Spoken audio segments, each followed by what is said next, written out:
হর হর মহাদেব। আজ আমরা বেরিয়ে পড়েছি উড়িষ্যার বালেশ্বর জেলার অন্তর্গত পঞ্চলিঙ্গেশ্বর মন্দিরে। পাহাড় ঘেরা রাস্তায় আমরা এগিয়ে চলেছি মন্দিরের উদ্দেশ্যে। দুপাশে রয়েছে পাহাড় এবং আমরা অবশেষে পৌঁছেছি পঞ্চলিঙ্গেশ্বরে। বাঁ দিকে নেমে আমাদেরকে গাড়ি রাখতে হবে, যেখানে 10 টাকা ট্যাক্স দিয়ে আমাদেরকে উপরে উঠতে হচ্ছে।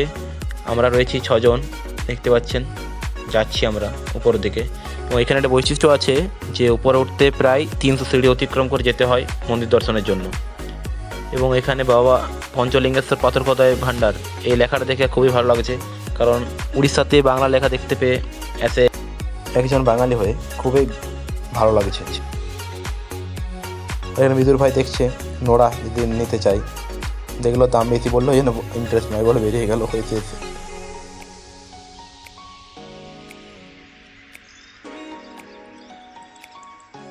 সমস্ত হাসি মজার মধ্যে স্যার ফটো তুলছে এবং আমরা সিঁড়ি উঠছি। কিছু সিঁড়ি অতিক্রম করেও ফেলেছি, দেখতে পাচ্ছেন পুরো ঘেমে গিয়েছি। এরই মধ্যে দেখতে পেলাম একটা ছোট্ট ঝর্ণা আসছে, কত সুন্দর লাগছে ভিউটা, ওয়াও। এবং এক একটা সিঁড়ি যেন মনে হচ্ছে 2টো করে স্টেপ রয়েছে। পুরো ঘাম বেরিয়ে গেছে, তাও আমরা এগিয়ে চলেছি।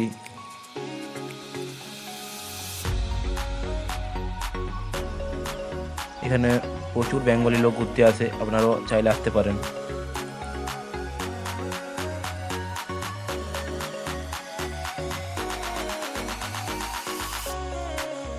একা হেঁটে চলেছি, পুরো ঘেমে গিয়েছি, টায়ার্ড। আপনি চাইলে রেস্ট নিয়েও যেতে পারেন, রেস্টের জন্য জায়গা করে দিয়েছে সিঁড়ির মধ্যেই। আর সিনটা দেখুন, দারুণ লাগছে,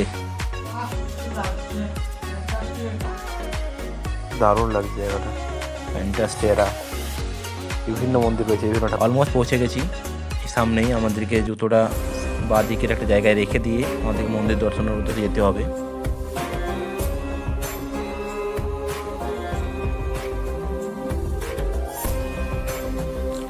শীতকালেও গরম লাগছে এবং সমস্ত কষ্টের মাধ্যমেও আমরা পৌঁছে গেছি মন্দির প্রাঙ্গণে।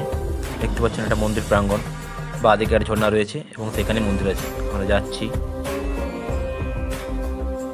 এখানে একটা জিনিস ভালো লাগছে, উড়িষ্যায় এখানে উড়িয়া লোকের তুলনায় বেঙ্গলের লোক প্রচুর রয়েছে। আর সব জায়গায় বেঙ্গলিতে লেখাও রয়েছে, মানে বাংলায় লেখাও রয়েছে। চাইলে আপনি এখানেও প্রসাদ কিনতে পারেন। আর আমার দাদা একজন নিয়েছে, সিনিয়র দাদা, মানে পুজো দেওয়ার জন্য। তখন আমিও সেখানে ঘন্টা বাজিয়ে প্রবেশ করলাম মন্দির প্রাঙ্গণে। হর হর মহাদেব। এখানে অনেকগুলো পর্যটন মন্দির রয়েছে ছোট ছোট। আর নিচে যাচ্ছি আমরা মহাদেবের দর্শন করতে। সেইখানেই রয়েছে একটা ছোট ঝর্ণা যাচ্ছে, দেখতে পাচ্ছেন কত সুন্দর ভিউটা, মন্দির থেকে দেখা যাচ্ছে ভিউটা।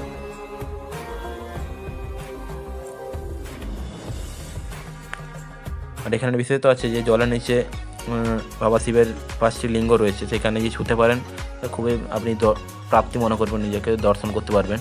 যেখানে মহিলারা দেখুন জলের নিচে ঝুঁকছে এবং ঝুঁকে কিছু খোঁজার চেষ্টা করছে সেইখানে, ওখানটাই।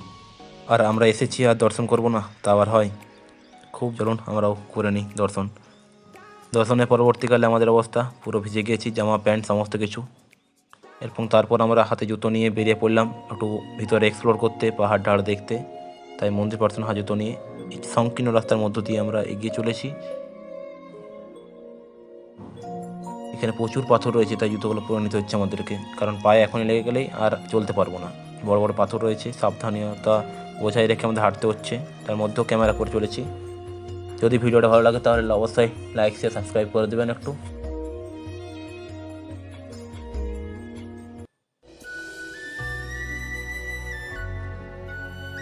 আর বিদুর ভাই ফুল জোশে যাচ্ছে। এই মন্দিরের শেষ প্রাঙ্গণে গিয়ে আপনি দেখতে পারবেন মা বড়ম্বার মন্দির রয়েছে, খুব জাগ্রত। আর সামনে যে পুকুরটা দেখতে পাচ্ছেন, সেটিতে প্রতিদিন হাতি সন্ধ্যেবেলা এসে জল খায়। তাই এখানে সন্ধ্যে 5টার পর এখানে নিষেধ আছে কাউকে আসা যাওয়ার জন্য। আর এখান থেকে পুরো ভিউটা দেখতে পাচ্ছেন, পাহাড়ে কত সুন্দর লাগছে। পুরো প্রাকৃতিক সৌন্দর্যে ভরা রয়েছে Panchalingeshwar. Wow, what a view. তো সব কিছু সেরে আমরা একটু সিনেমাটিক শট নিতে নিতে বেরিয়ে পড়লাম বাড়ি যাওয়ার উদ্দেশ্যে। চলুন দেখতে থাকুন। আজ ভিডিওটা ভালো লাগে তাহলে অবশ্যই লাইক, শেয়ার, সাবস্ক্রাইব করবেন। আর সাথে দেখতে পাচ্ছি বিদুর যাচ্ছে ছাতু খুঁজতে, ছাতু যদি পাওয়া যায় তাই দেখছে এদিক ওদিক, ছাতু পায়নি তাই আরও ফিরে আসছে বেচারি। সো এখানে আমরা একটু হাত পা ধুয়ে নিচ্ছি ছোটো একটা জিনিস। আর ঘুরতে ফটো তুলবো না সে আবার হয়, তাই ভয়ে ভয়ে নেমে পড়েছি জলের মধ্যে এবং ফটো তুলছি বিভিন্ন পোজ।